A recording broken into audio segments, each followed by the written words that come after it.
Good morning, everyone, and oh, you're a noisy crowd, that's good to know. And let me add my congratulations and welcome to all of you here in Oxford. I'm one of those rare faculty beasts who is in Oxford this week and is not on a research trip. So it's my pleasure to be here with you. This will be a very transformative year for you, and I look forward to getting to know some or all of you during your time here. My name is Rupert Younger, and I am the director of the Oxford University Centre for Corporate Reputation, a research centre based here at the Saïd Business School. Our centre studies social evaluations. Anyone have a clue what they are? Good? Okay, that's a nice low bar. Social evaluations are things that matter to businesses and their leaders, including legitimacy, status, stigma, celebrity, reputation, and trust. Our central argument is that these social evaluations have become some of the most valuable currencies of success for business leaders today. And I teach an elective in Trinity on how these social evaluations are created, sustained, destroyed, and rebuilt. And I hope many of you will consider applying for that when the time comes. In the meantime, if you are interested in our work, come and find me. I'm here based as faculty here in the school. It's my great pleasure to introduce to you today your first keynote speaker of the year, Rupert Soames. Rupert is the current chair of the Confederation of British Industry, which for the last 60 years has been the voice of businesses in the UK, large and small, making sure that what matters to business matters to government. Rupert may touch on this when it comes to the theme of his talk today, but he has an impressive family lineage when it comes to leadership, as his grandfather was none other than Winston Churchill.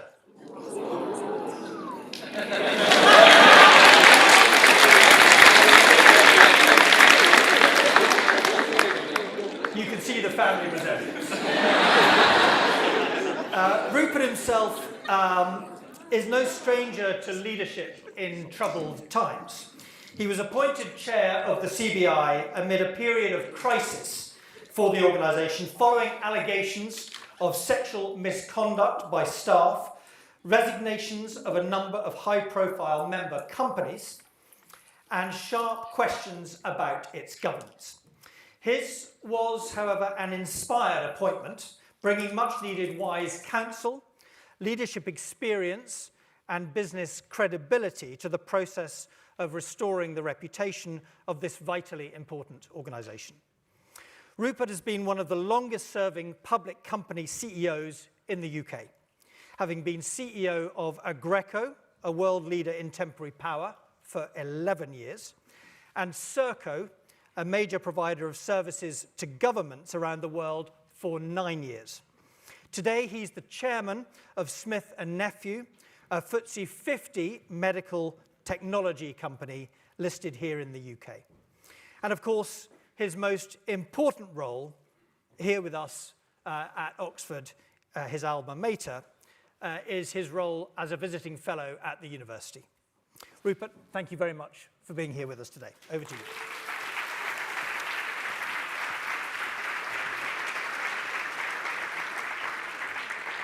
It's not often that you get two Ruperts on the stage at the same time, but we enjoy it when we do. And can I just say, from the bottom of my heart, oh God, you're going to have fun. And I studied as an undergraduate at Oxford, although it has to be said that my curriculum, which was meant to be politics, philosophy, and economics, veered off course into other fields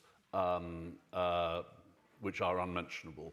But suffice it to say, I was president of the Oxford Union for some time, and also worked as a DJ in a nightclub called Annabelle's in London, of which more later. So the theme of today, what we're going to do today, is I'm going to speak for about 20 minutes. And I just have to say I was grossly misled about the nature of the audience here today.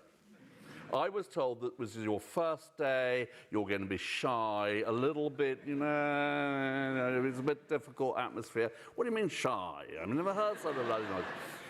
But I'm going to speak for about 20 minutes, and then we're going to have Q&A. I have to tell you, in many, many years of doing Q&A, I have never yet been offended by a question I've been asked. It has to be said that some people have been offended by the answers I've given, but do not hold back. And I was curious as to why the faculty might want me to speak here on your first day. And the conclusion I came to is that I've been fired so often from jobs in my life that probably they were worried I might get fired during the period of your course and appear in front of you as unemployed. Or just dead, given my great old age. But during the next year, you're going to learn a lot of new skills from some of the best teachers in the world. How to value companies, how to read balance sheets and P&Ls, how to think about markets. Your unlived experience will expand exponentially as you read case studies, and through the triumphs and disasters of others, you can avoid mistakes and increase the chances of your own success. Now, I cannot offer you carefully honed and rigorously researched material, but what I can offer you is some lessons that I have learnt during a 40-year career as a manager of many, many different types of businesses, from weighing scale manufacturers to I was involved in making the head-up displays for the F-16 and the A-10 aircraft, being a mobile telecoms provider and then a software business, the whole lot. I've done lots of different types of business, and during that period I've gone literally, because when I left Oxford I had such an appalling reputation, nobody would offer me a job. I started on the shop floor, very literally, of a factory, and have subsequently worked my way up to through various jobs to become CEO of a couple of quite big companies. And in case you think that I am a complete incompetent and idiot, I would say that at Aggreko, when I joined, the share price was £1.30. When it was I left, it was £17. We created £5 billion of value during that period. And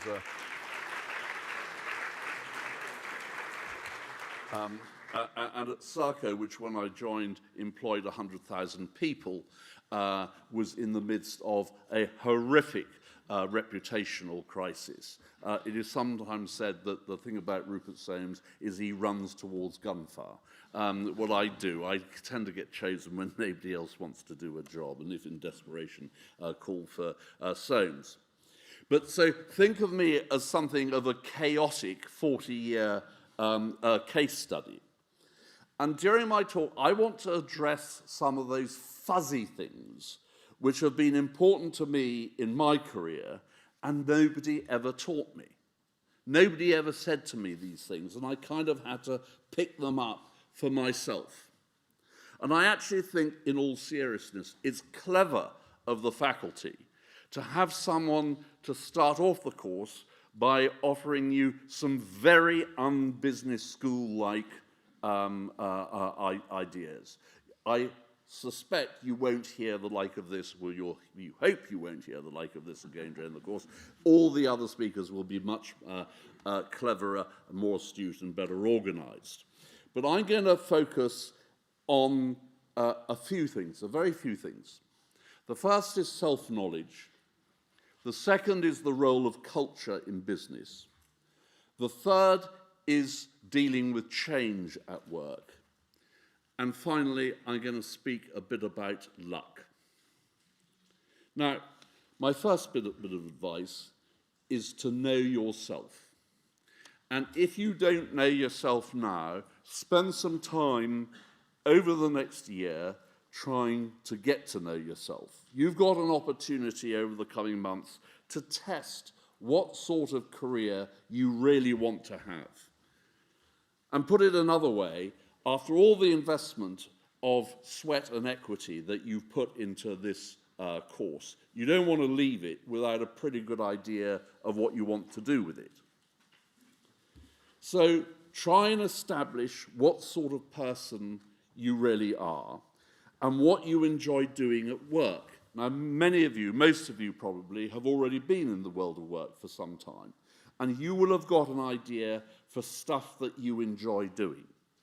And my strong advice to you is that you will do much, much better doing the things that you enjoy than doing the things that you don't. So don't be a finance director or try to have a career in private equity if you don't enjoy and respect numbers. Don't do a job that involves selling if you're hopeless at persuasion and can't take rejection. Don't do a commercial job if you don't have an eye and respect for detail. And don't try to be a manager of people if you are shy and a bit of a loner. So on this theme, it's a useful thing to do to maybe exclude some paths for which you will be, that you might be considering. And I will take a bet that quite a lot of people in this room want to be entrepreneurs, that you want to found your own business when you leave here and you're going to make money. And then there are going to be others who say, I don't want to be an entrepreneur. I want to take a risk with other people's money. So I want to be, a CEO of a large and successful public company. Now, for those of you, I wish you all luck. But bear this thing in mind. Every year, there are about 300,000 people doing MBA courses. So over a 10-year period, there are about 3 million people out there, many of whom want to be entrepreneurs and CEOs. Now, let me tell you, there aren't 3 million jobs as entrepreneurs or CEOs, and many are called, but few are chosen. So think carefully about this, whether this is really the path you want to be, and some of your considerations might be as follows. One of these will be that, in my experience, entrepreneurs and CEOs are odd. They are not normal people. If you take entrepreneurs, they have two characteristics. First, they have an intense dislike for taking instruction from others. In other words, having a boss or working for other people. Second, the successful ones are prepared to take outlandish risks with their own and their families' wealth. And ask yourself this: how much of your personal wealth would you want to put at risk of a business idea? Which do you value more, your immediate financial security or the possible success of a new business venture? Having invested what you've invested in this course, both in terms of the fees and in lost earnings elsewhere, do you really want to go another 5 years not earning any money? No. And I say this because nearly every one of my contemporaries who have become entrepreneurs at some point came very close to, and in some cases went over the point of losing everything. Now, that was their choice. I also have some friends who've been enormously successful and had a great life. But just be aware that being an entrepreneur is a very, very tough task, as is setting off down the professional CEO path, which is the one that I went down. I wanted to put other people's money at risk, not my own, and that means working for a company owned and controlled by someone else. Now, I have to say, I've had a ball during that. Humbly, I say, I've made quite a lot of money doing it. But like most other CEOs I know, I am a bit odd. And the main personality trait of CEOs is they want to be in charge and have always wanted to be in charge. At school, I fought to be in charge of every group I touched. Throughout my working life, I've been very annoying to work with because I always wanted to yank the steering wheel from whoever was my boss and drive the car myself. And I didn't want to be a CEO for the money. I wanted it because I was overconfident and I was sure that I could do a better job than others. CEOs are not team players. Well, actually, to be correct, CEOs are all in favor of teams as long as they run them. They want power and authority, but with that comes responsibility and accountability. And all this sounds great, but I warn you that the life of a CEO where you have the power, you have the accountability, you have the authority, can be nasty, brutish, and short. Being a CEO is slightly like dancing on the head of a pin. You are always a quarter away from disaster. Now, so are you that sort of person? Are you that sort of person who wants to take outlandish risk? Are you the person who has to be in charge in the room? Or are you a normal, well-adjusted person? Are you like most people, decent human beings who can work with a team without wanting to control it? Now, no doubt you're going to spend many hours over the coming year studying leadership. This is what I meant to be talking to you about today, but I revised that last night when I was writing down my speech. It's called Being Flexible. Whilst you're studying leadership, I hope that some people will introduce you also to the idea of followership. Everybody wants to be a leader. That's the cool thing to be. But truly, some of the most successful people are those whom leaders, be they entrepreneurs or CEOs or whatever, rely on for their success. Followership is a really important skill. How to work within teams, how to achieve great outcomes through influence and persuasion, how to be the person in the room who, when you say something, the room falls quiet and people listen to you. And that is real power. That is real influence. That is the way that you make things happen.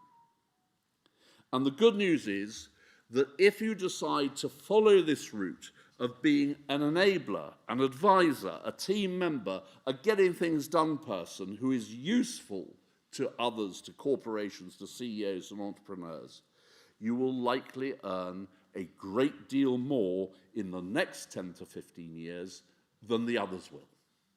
Because you're going to be earning good money, you're going to be respected, you're going to be getting nice bonuses, and you're going to have something approaching a family life. So when you think of yourselves, and this may be anathema to some of you, just be cautious about the idea of entrepreneurialism and a CEO. It's a rocky path, many are called, few are chosen, but to those who find success, it's fantastic. And for me, I wouldn't decry it, although I would never be an entrepreneur. The second theme I want to talk about is corporate culture. Now, culture is rather like a rhinoceros. It's hard to describe, but you know it when you see it. And as Peter Drucker said, culture eats strategy for breakfast. And I know that you're going to be doing a lot of work on strategy, and that's what you have to do and learn, but just remember this.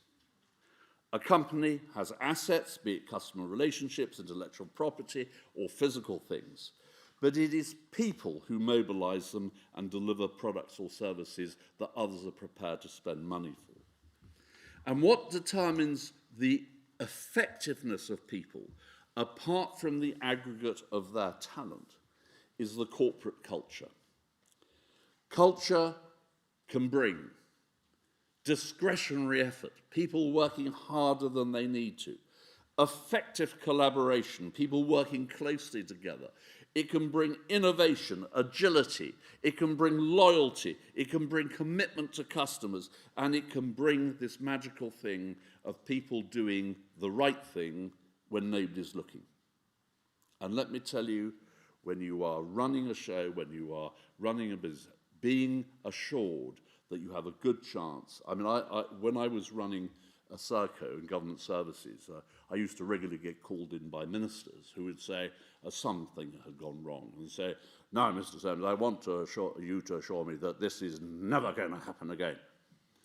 And I said, look, there's one guaranteed service that we provide, which is that someone, somewhere in the world, employed by Serco doing government services, is doing something really stupid.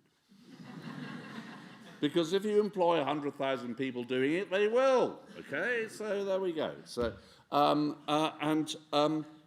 but this thing that people may do things stupid, but they're not going to do things evil, malicious, or whatever when others aren't looking is really important.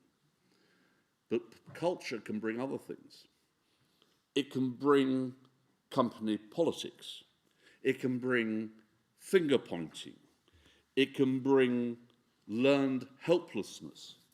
It can bring passing the parcel and refusing to learn lessons or accept responsibility. It can bring self-indulgence. It can bring idleness. It can gum up companies and make them slow. Now, let's spend a moment thinking what culture is. Colloquially, I describe culture as being the way we do things around here. A stricter definition is that corporate culture is learned behavior. When someone joins an organization, people find out very quickly, they observe very quickly how they are expected to behave.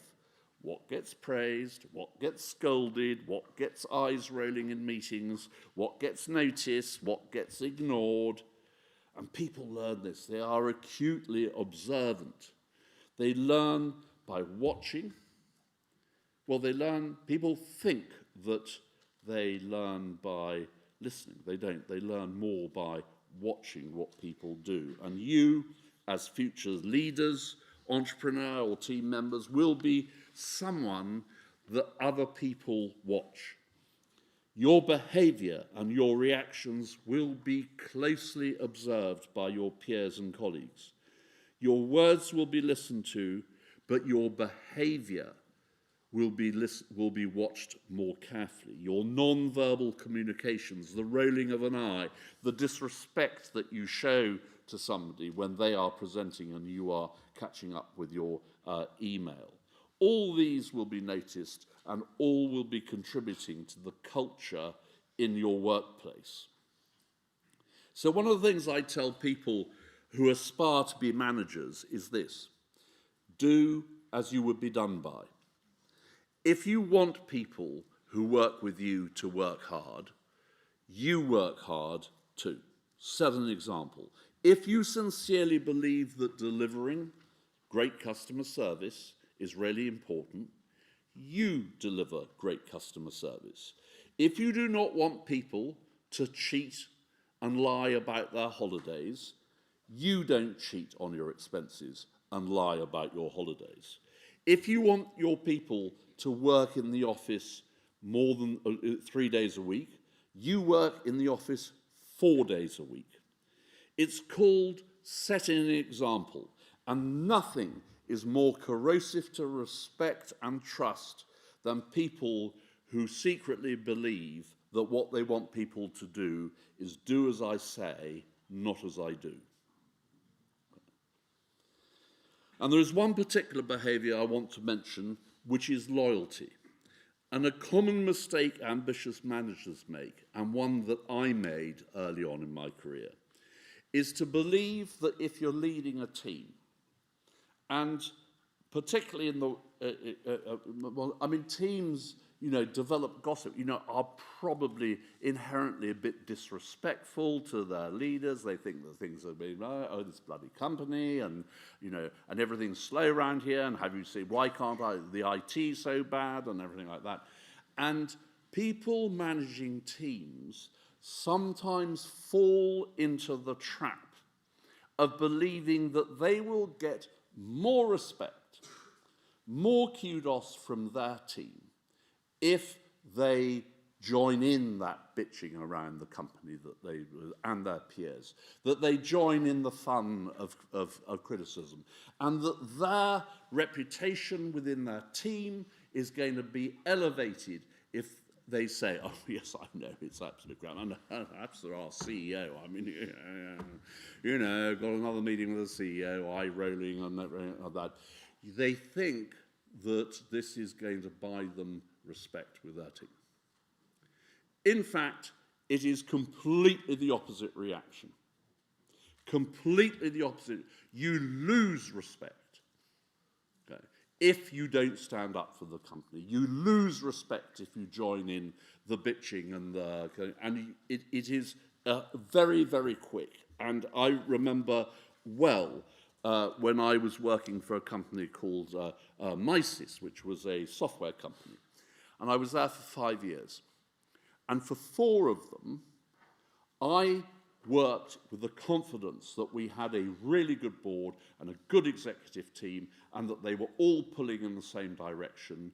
And that gave me confidence to get everyone a confidence. We're all in the same boat here. But something happened in the 4th year. I went past an open door, and I suddenly realized that these people behind closed doors were actually fighting like cats in a sack. And they hated each other. Now, they kept it hidden, but when it became unhidden, it caused a complete crisis of confidence and morale, because people felt let down. They felt that this was not grown-up behavior, that they were being exhorted to good behavior, they were being expected to toe the line, and the board of directors weren't. And the moral, or rather I would say the morale of this story, is that you don't get more respect for yourself by disrespecting others. Now, I want to move on to my third topic. It's a bit random, this, I know, I apologize. But it's about the pace of change. Now, we all like to think that there's a commonplace, the pace of change is speeding up and everything's going really much faster. And yet, yes, it is. But if I can tell you this, Winston Churchill, my grandfather, in 1898, participated in the last cavalry charge that the British Army ever did at the Battle of Omdurman, 1898. In 1952, 54 years later, he was involved and privy to the decision to run the first hydrogen bomb tests.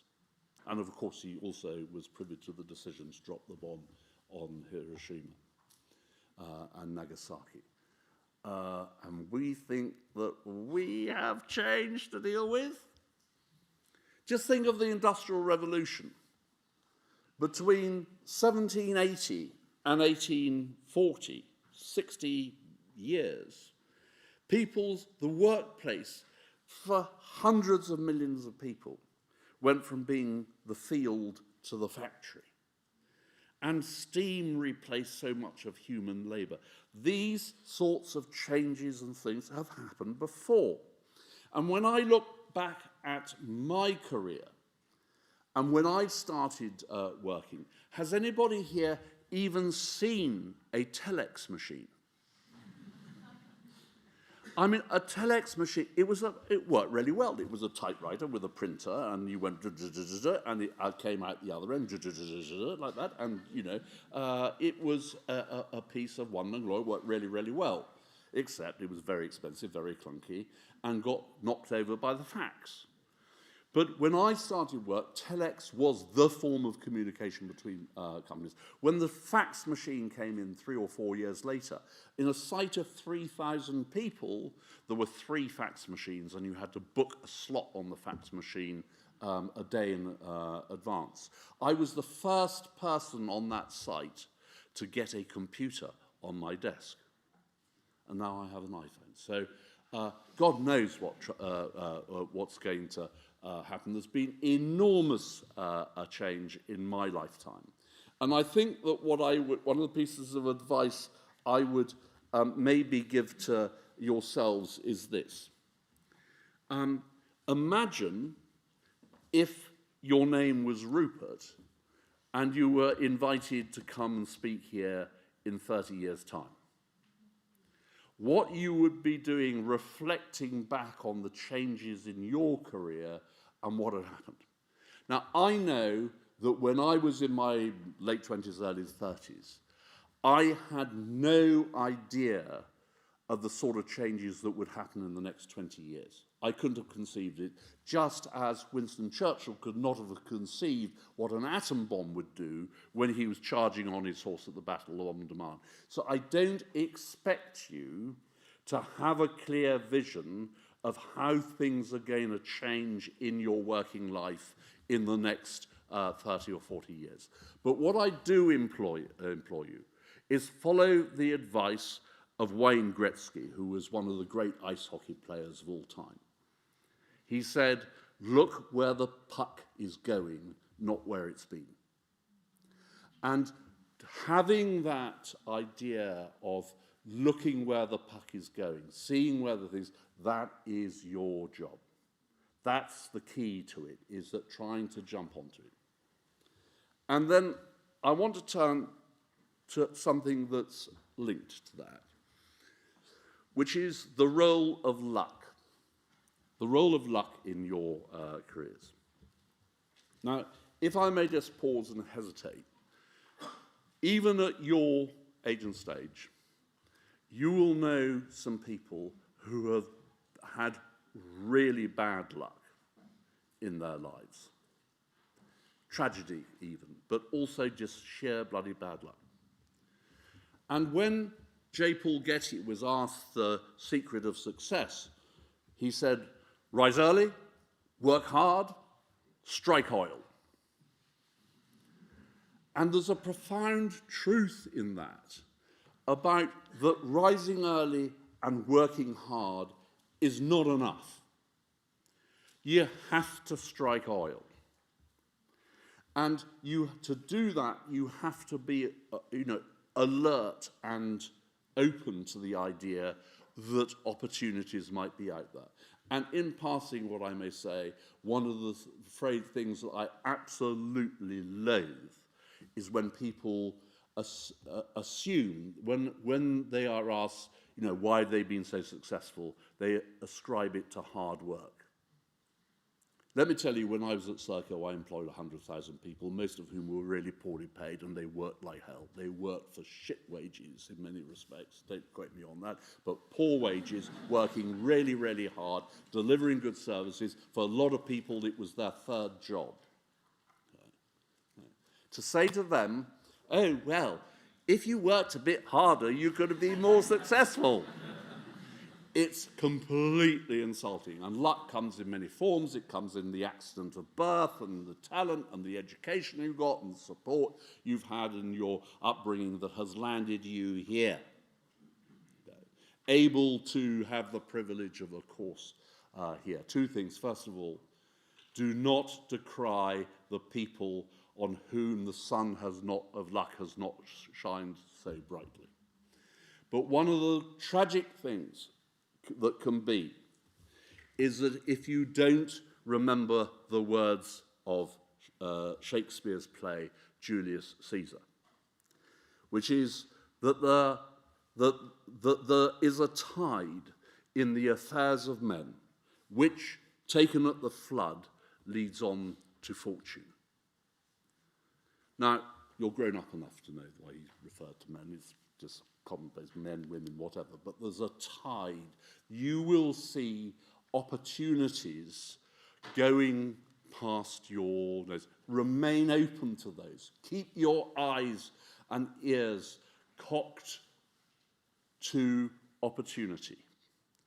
And from that will flow luck. And the other things to say is that luck comes in different shapes and sizes and from often strange directions.